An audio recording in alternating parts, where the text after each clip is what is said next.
If I want you to locate the center of the circle using only construction tools, the way that you would approach this would be what? Does anybody have an idea? In case Well, I could draw a chord and then bisect it, or bisect it. Okay, so if we draw a chord and we construct the perpendicular bisector for it,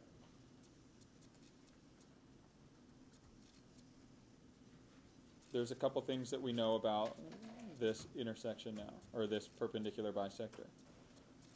Okay, first, when we draw this in, I'm just going to extend it beyond, but if I mark off this portion to this portion, I know that a perpendicular bisector of a chord is going to pass through the center of the circle. So what would this portion of this segment be called? Monica? Yeah, this is a diameter. So the first step would be to construct a chord. Once you have your chord, you can then construct the perpendicular bisector of the chord. And this is going to give you the diameter.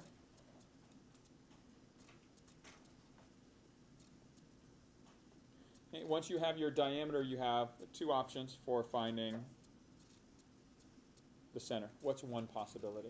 What could we do with this, Mike? You could bisect the diameter. Good. Okay, so one possibility is we could find the midpoint or bisect the diameter. Okay, so if we did that, we could place our compass tip on the endpoints, widen it, construct an arc from each of these intersections, or each of these endpoints, and then when I connect that to form my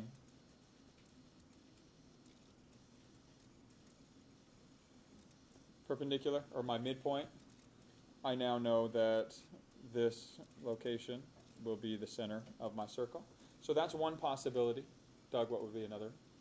Just make a chord anywhere else on the circle and bisect that. Good. So you could either do that, or you could repeat steps 1 and 2, right? So if you just took any other chord, it doesn't matter where it would be located, and do the same thing that you did here. So construct a perpendicular bisector of this chord.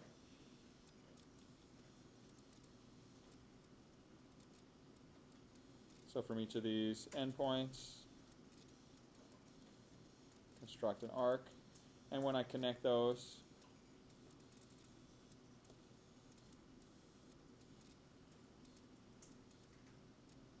it's going to pass through that same point, and we see it overlaps, as it should, with what we found our center to be already. It doesn't matter which method you choose, okay, when you're locating the center of a circle, if you have the full circle. Okay. Now, the next type of problem, again, a construction that I'm going to show you, requires that you do the step 4, or this method, the second method, which is to repeat the steps from 1 and 2. And that is if I give you a problem that looks like this.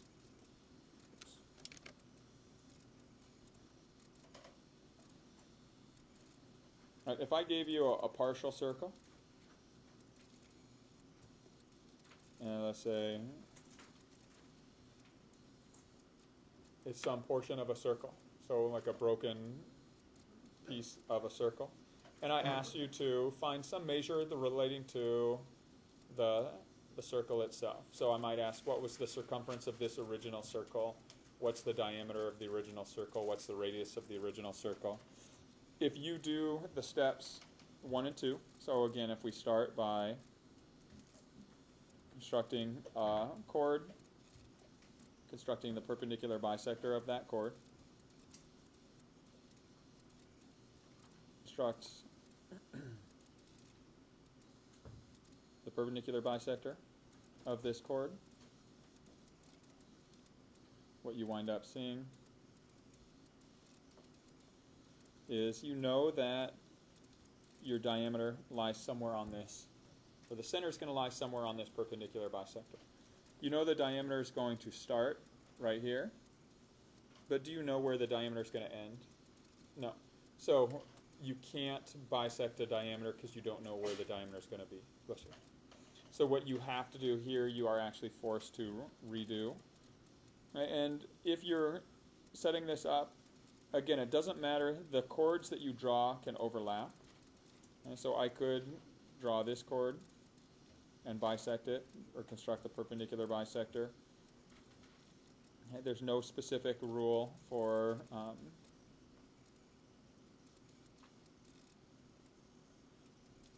where these chords have to be, other than you need to know it's a chord. It has to have endpoints that fall on the portion of the circle that you see.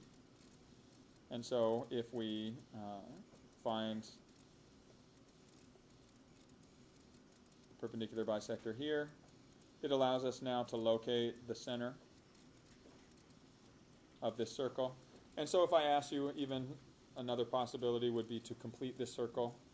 And if that was the case, you could place your compass tip on the intersection that you found as the circle,